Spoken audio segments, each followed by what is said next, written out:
මම ඔෆිස් එකට ගියාම.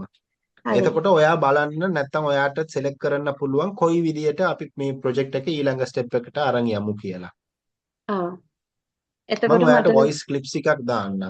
ආහා. අපේ WhatsApp ඔෆිස් WhatsApp එකේ ප්‍රොජෙක්ට් ඔව්. ටයිටල්ස් උත් එක්ක මේ ප්‍රොජෙක්ට් යටතේ අපි මොකද්ද කරන්න පුළුවන් කොහොමද ඔබ්ජෙක්ටිව්ස් එක ඒ ටිකක් ඔයාට ෂෙයා කරන්න. නැත්නම් හෙට ආහා. උදේ තව මීටින් වගේ එකක් දාලා අපි ඩිස්කස් කරන්නත් පුළුවන්. හෙට මට පොඩි ගමනක් යන්න තියෙන නිසා ඒක හෙට හවස් වරුව මට පුළුවන්. හෙට උදේ එහෙම වෙනකොට කරමු. එහෙම කරමු. ඔයා WhatsApp එකෙන් අපිට මට කියන්න කොහොමද කියලා. ඔයාගේ ආහා. මේ කොහොමද කන්වීනියන්ට් කොහොමද කියලා මට කියන්න. මං ඔව්. ටොපික්ස් ටිකක් අරන් එන්නම් ඔයාට.